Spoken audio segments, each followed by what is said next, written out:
the argument becomes more heated, and in a flash he grabs a knife.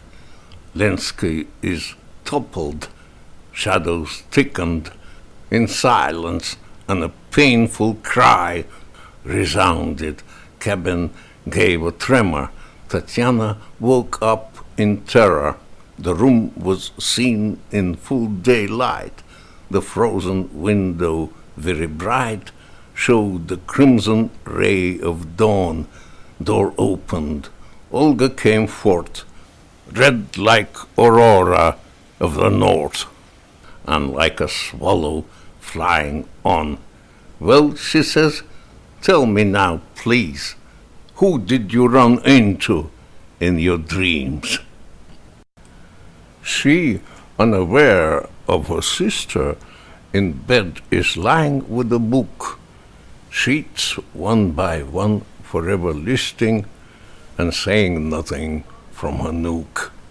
Although that book was not of those that were the fiction of the poets, nor clever parables, nor schemes, but neither Virgil nor Racine, nor Scott, nor Byron, nor Seneca, nor even Journal of Ladies' Dress has ever enjoyed such interest.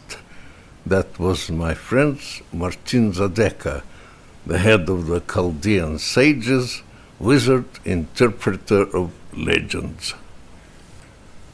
This most profound composition was brought in by a vagrant agent, once to their lonely seclusion, and to Tatiana in the end. Along with the Malvina volumes, he charged her 350 kopecks, and also took for them to boot collected fables not too good. The grammar, 2 of Petriadas, and Marmontel, book 3 then came.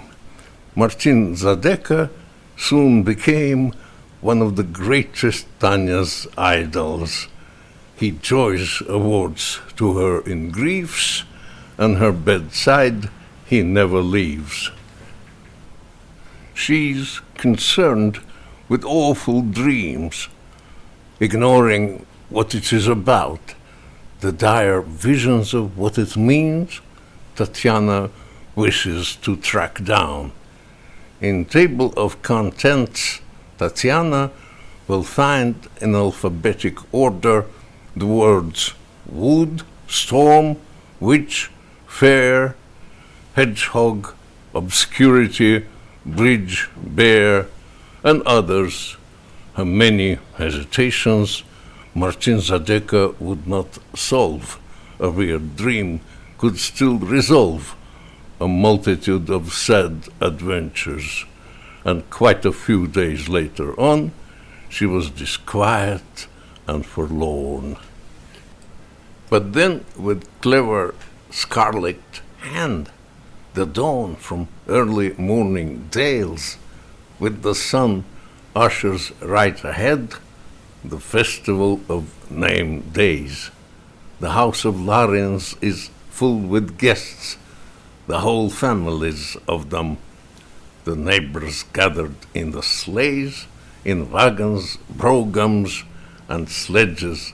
The whole is crowded perforce, and in the living room new faces, the barking pugs, the smacks of virgins, noise, guffaw, stampede at doors, the bows, shambling invitees, wet nurses, screams, and crying kids. Escorted by his portly spouse, there came the heavy Pustyakov, Gvozdin, proprietor renowned, the owner of indigent folk, a gray-haired couple, the Skatinins, with progeny of every teenage, from 30 years to down below, the local dandy Petushkov, my close relative Buyanov, untrimmed and in a peaky cap To you he's an old chap, and the retired counsel Flanov, a heavy gossiper and rascal, a greedy guts and sneaky bastard. With family of Pamphile Kharlikov came also Monsieur Triquet, a wit, a recent arrival from Tambov, in eyeglasses and a red-haired wig. As a true Frenchman and a poet, Triquet had brought Tatiana poems for a voice known as the key. Réveillez-vous, belle endormie. In ancient songs and publications, that couplet happened to be brought. Triquet, being a quick-witted poet, gave birth to it from ashes by writing boldly Belle Tatiana instead of simply Belle Nina. And from the nearest Burgades, the idol of mature virgins, the joy of all provincial mothers, there came a military major. He came in. The greatest news. There will be regimental music.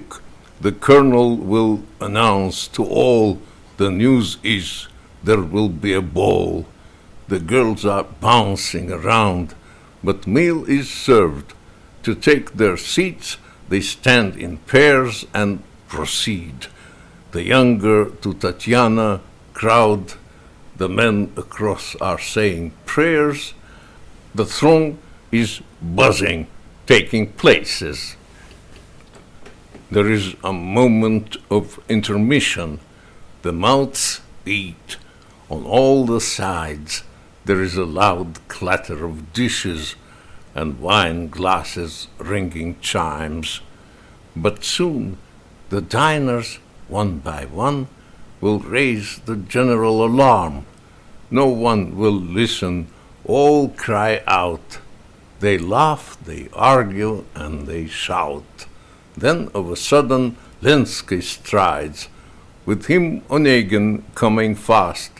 The hostess screams, "Thank God at last!" The crowd press, they move aside. The table covers and the chairs, they call and seat the old friends. They seat them vis-a-vis of Tanya, and pale like a morning light, and trembling like a driven bunny, she does not raise her darkened eyes. She is in passion and all blazing. It is so stifling and suffocating. She hears not the two friends' greetings.